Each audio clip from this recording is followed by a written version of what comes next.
Welcome to TNN's daily headline and prophecy news with your host and angel of truth, Joan of Arc.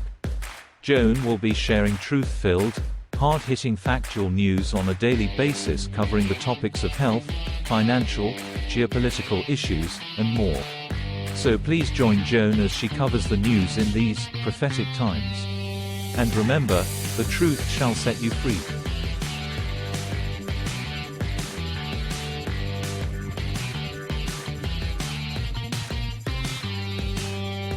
We also want to introduce you to our friends at Divine Source Solutions, your divine source for health, prosperity and spiritual growth.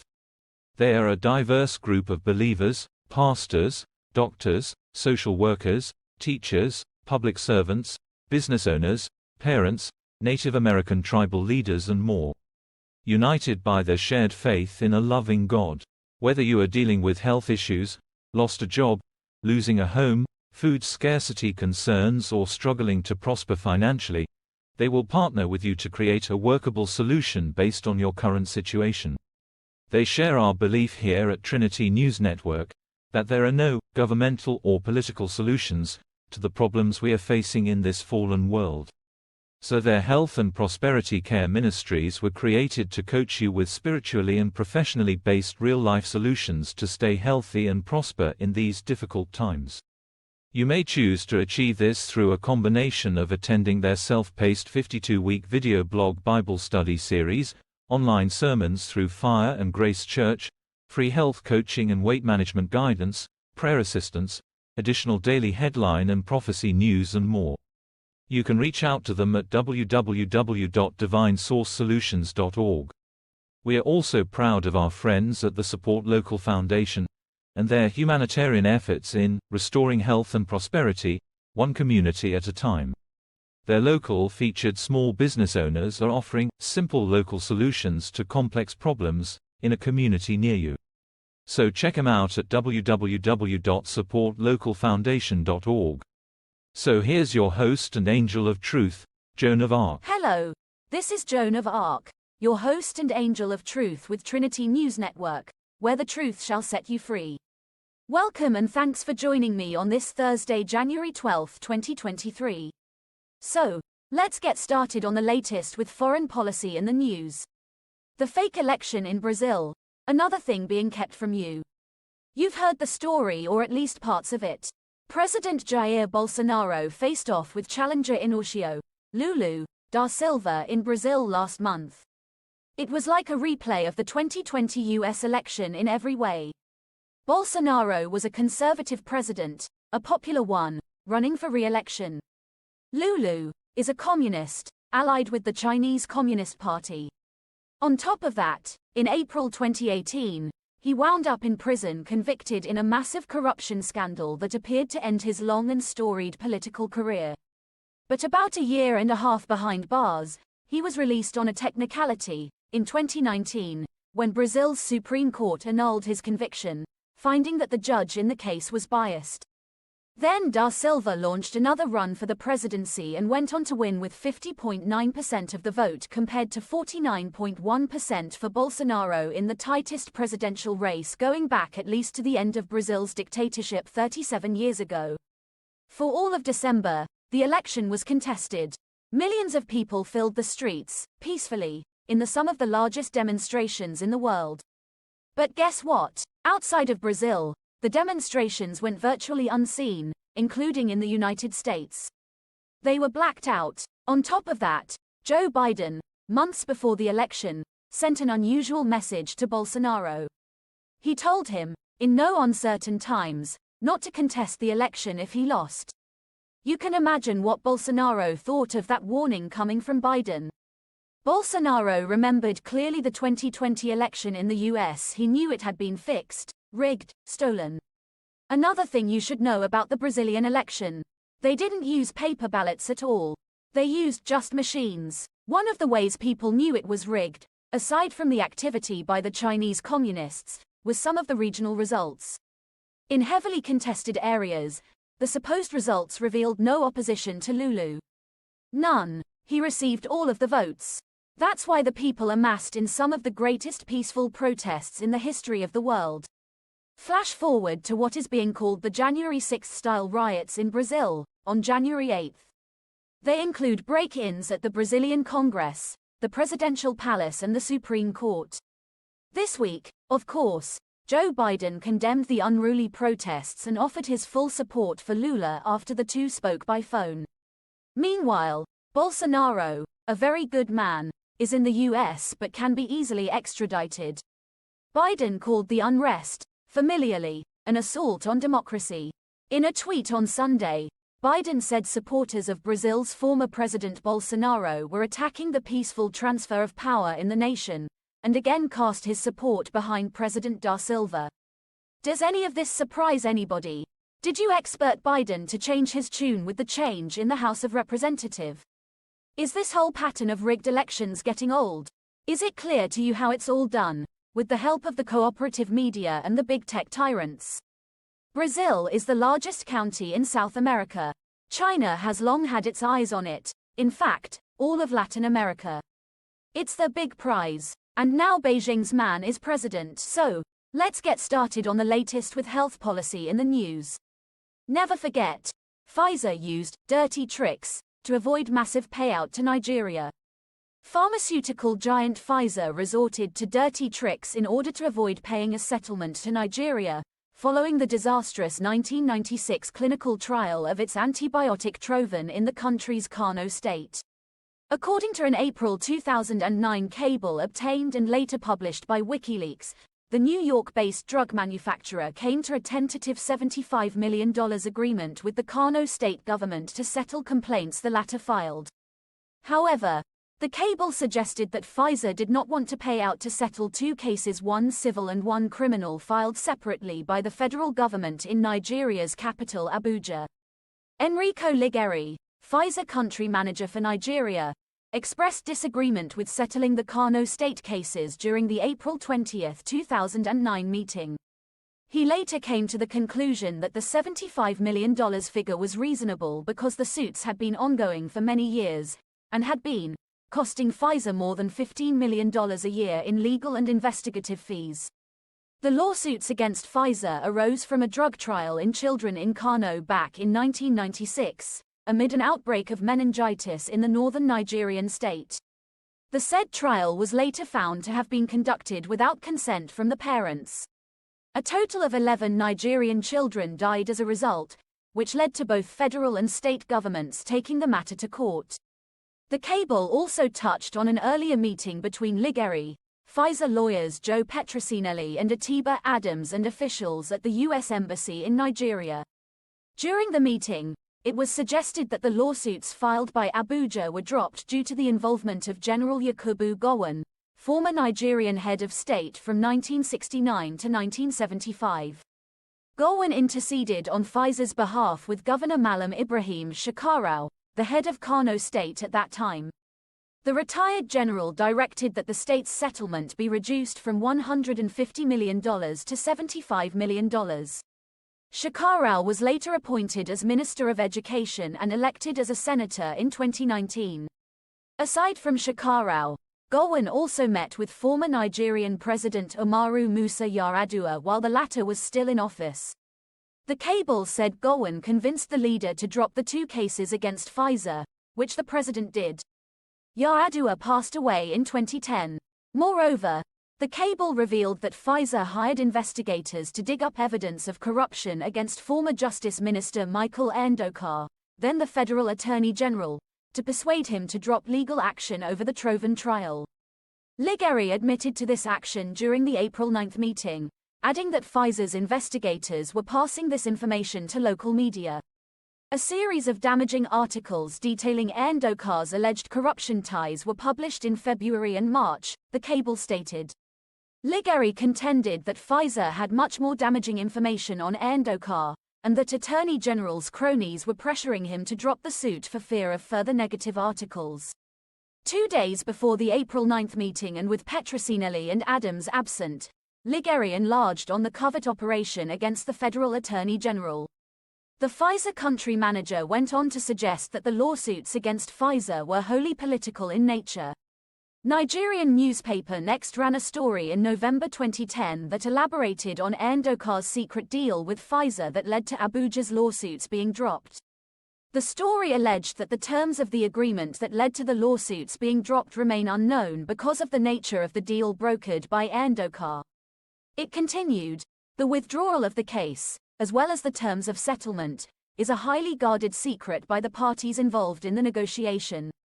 But in reality, it was Gowon, the former head of state, who was involved in the secret deal, not the Attorney General. Endocar expressed astonishment at the claims against him at the time. "I'm very surprised to see I became a subject, which is very shocking to me," he said. "I was not aware of Pfizer looking into my past. For them to have done that is a very serious thing. I became a target of a multinational company. If it is true, maybe I will take legal action." So, let's get started on the latest with economy in the news. After 2 years of democratic economic policies, major companies continue to shed employees. The economy created by former President Donald Trump and, with some minor assistance, a GOP-controlled Congress, when the establishment RINOs weren't fighting him as hard as Democrats, was top-notch, growing, and working for the vast majority of Americans. Then, along came February 2020, a presidential election year, and a Chinese-created virus that created a global pandemic that led Trump to agree to a shutdown policy that essentially killed the economy he built. He tried to encourage states to quickly reopen in order to put the multitudes of Americans who had been furloughed due to business and factory closures back to work, but he was resisted by some of the most populous states because they are run by Democrats and they sought to sabotage his re-election chances. After the Democrat-aligned deep state managed to foist Joe Biden on the country, many expected that Democrats would reimpose many of Trump's policies because 1, they knew how successful he was, and 2, they were now in charge, and politically speaking, it would look better for them if they improved the economy. But they didn't. Instead, the congressional Democratic majority went on a spending binge, flooding an economy suffering from massive pandemic-induced shortages with trillions of dollars, creating the perfect storm for inflation. And now, after more than a year of record-high prices, the Federal Reserve had no choice but to step in and start dramatically boosting interest rates, which, in turn, has negatively impacted several sectors of the economy, which has led to mass layoffs in some of the country's leading companies, with more on the way even as the Biden regime lies and says that employment is at a high point. According to the Economic Collapse blog, we were told that the U.S. economy somehow added 256,000 jobs in November, even though Challenger, Gray and Christmas determined that the number of layoffs in November 2022 was actually 417% higher than it was during the same month a year earlier. And even though the tsunami of layoffs continued in December, the Bureau of Labor Statistics is telling us that the U.S. economy somehow added 223,000 jobs last month. It is almost as if there is a certain number that the BLS refuses to go below. For each of the last 5 months, the number of jobs that the U.S. has added has miraculously come in between 200,000 and 300,000 each time. But meanwhile, large companies all over America have been laying off workers at a staggering rate. Unfortunately, the pace of layoffs seems to be picking up speed during the early days of 2023. According to the report, here are some of the companies that have experienced the most layoffs thus far. Salesforce. The company has let go roughly 10% of its entire workforce. In addition, according to reports, the company will shed some of its real estate and cut down on current office space, according to a filing with the Securities and Exchange Commission, in order to reduce operating costs. Vimeo. The video platform recently launched another round of layoffs that will eventually see the company shed around 11% of its current staff. Stitch Fix. This order-by-mail clothing company is preparing to lay off around 20% of its current workforce as sales continue to plummet and more Americans go back to shopping for clothes in person. The company's CEO is also stepping down. Silvergate Capital, the financial firm, will let around 40% of its entire workforce go over the coming weeks and months, reports noted. Biocept, liquid biopsy firm, said Friday that it is exploring strategic alternatives to enhance shareholder value, and has engaged F. Hutton, a division of Benchmark Investments, as its financial advisor, noted a report, adding that around 35% of workers will be dismissed. Amazon is also reducing its workforce by around 18,000, much more than originally announced. So, let's get started on the latest with natural health in the news. Researchers try to nail down ideal amount of sleep. One of the most underrated aspects of health is sleep, despite the fact that research shows over and over again how vital getting the proper amount of sleep is to reach optimal health. Conversely, sleep deprivation is a serious issue that is tied to many health problems, including increased risk of chronic diseases, negative effects on mood and cognition, and so much more. So what is the ideal amount of sleep to help stave off these issues and help you operate at full speed? That's what a team of researchers sought to find out in a 2022 study published in Nature Aging, and it turns out they were able to determine a recommended ideal amount of sleep for middle-aged and older adults. Utilizing data from the UK Biobank, a host of Chinese and UK researchers from Fudan University's Institute of Science and Technology for Brain-Inspired Intelligence in Shanghai sought to determine the ideal amount of sleep to help protect cognition and mental health. Analyzing the more than 500,000 participants in the UK Biobank Health Study ages 38 to 73, the researchers found that 7 hours of sleep among this age group was the ideal amount of sleep to support cognition and mental health. While the study authors note this is a nonlinear link, the data showed that participants who slept less than 7 hours a night and those who slept more than that per night seemed to have more difficulty learning and remembering new things, solving problems and making decisions, and paying attention. In addition, they reported experiencing more symptoms of depression and anxiety, along with worse overall well-being. The study authors noted, "We found a beneficial association with cognitive function and mental health with a sleep duration of approximately 7 hours in a middle-aged to older adult population." They concluded nonlinear associations between sleep duration and mental health, cognitive function and brain structure were found in a large cohort of middle-aged to older participants from the UK Biobank. The most significant brain structures were found to include the precentral cortex, the lateral orbitofrontal cortex and the hippocampus. Given the role of the hippocampus in memory processes and in Alzheimer's disease, the nonlinear association between sleep duration and this brain region is of particular importance. Furthermore, baseline non-optimal sleep duration was significantly associated with decreased cognitive function and increased psychiatric symptoms on follow-up. Our findings have emphasized the importance of sleep regulation for cognition, mental health and well-being of adults. In addition, we identified a possible unified pathway that includes genetics and brain mechanisms. While these results show that 7 hours of sleep appears to be the sweet spot for optimal mental and brain health, the researchers emphasized the results exhibit a nonlinear association, not necessarily a direct connection. While we can't say conclusively that too little or too much sleep causes cognitive problems, our analysis looking at individuals over a longer period of time appears to support this idea. Junfeng Feng, a professor at China's Fudan University and an author of the study, said in a statement shared with CNN. But the reasons why older people have poorer sleep appear to be complex, influenced by a combination of our genetic makeup and the structure of our brains. What it means is this study provides evidence that the ideal amount of sleep seems to benefit cognitive and mental health, which isn't surprising, and the recommended 7 hours of sleep seems to make sense given that our ancestors slept a little under 6.5 hours per night, according to research from UCLA.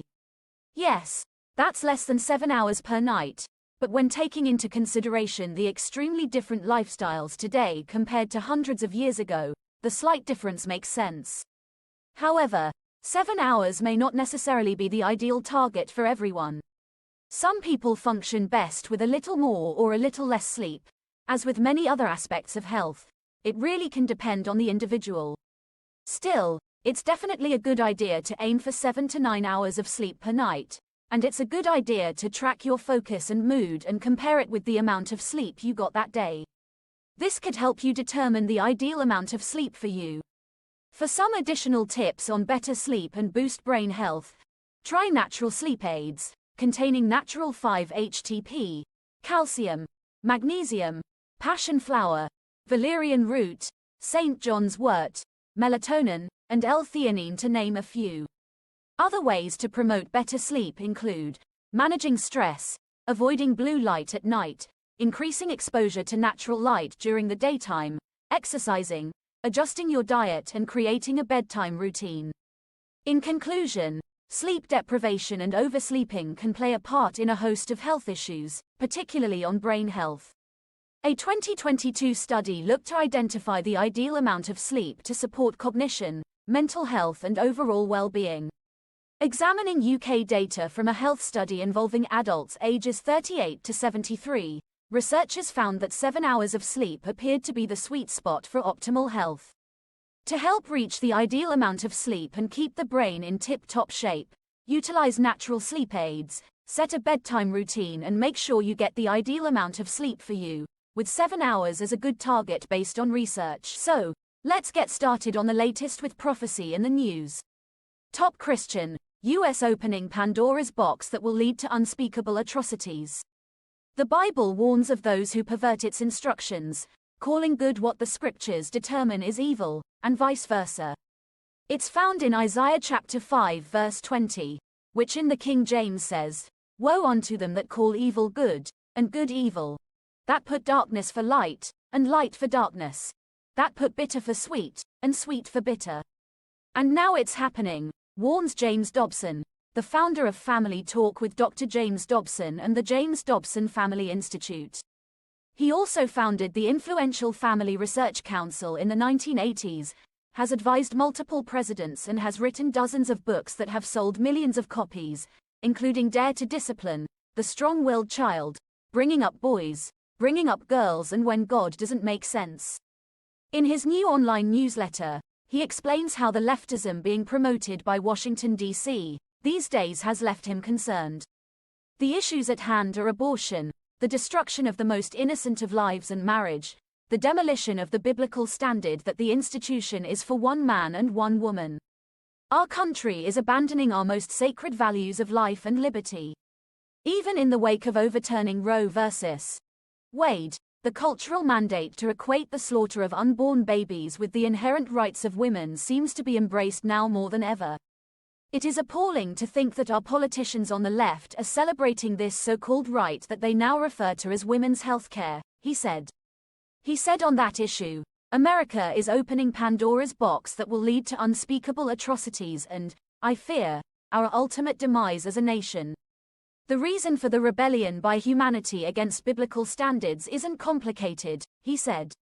At the heart of this moral freefall concerning the sanctity of life is a spiritual battle. It is mankind wanting their own way apart from God.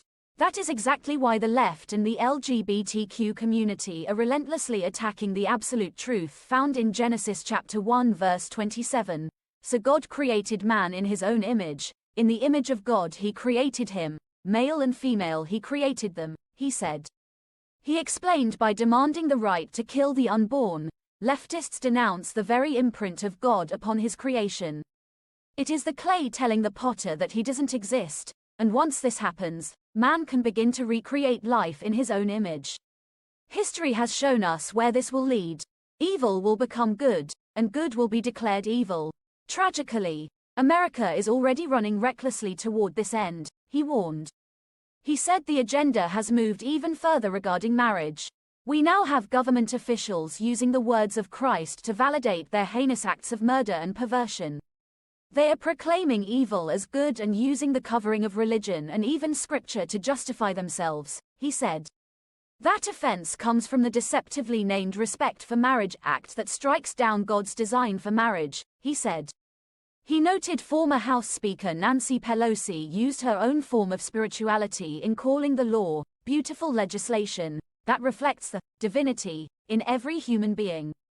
It does no such thing, he explained. Her use of the religious term divinity should make every Christian and God-fearing person shudder. Not to be outdone in debauchery, President Biden hosted a celebration of same-sex marriage as he signed this law into effect. Among his guests were self-proclaimed drag queens. It was likely the most dishonorable sight ever to be seen on our esteemed White House lawn. Dobson said that law now threatens the religious liberty of every American who believes marriage is the union of one man and one woman. There will be lawsuits against ministries, non-profits, companies, even individuals. Time is running out. If we fail to act now, our children and grandchildren will lose the precious freedoms that I believe made this country the most exceptional nation ever. For more information related to Bible study support, getting closer to God, staying healthy, food scarcity solutions and more, visit our friends at www.divinesourcesolutions.org. Thanks again for tuning in with us at TNN's Daily Headline and Prophecy News with your host and angel of truth, Joan of Arc. Please join Joan every weekday, Monday through Friday, as she continues to cover hard-hitting, truth-filled news topics in these prophetic times. And remember, the truth shall set you free.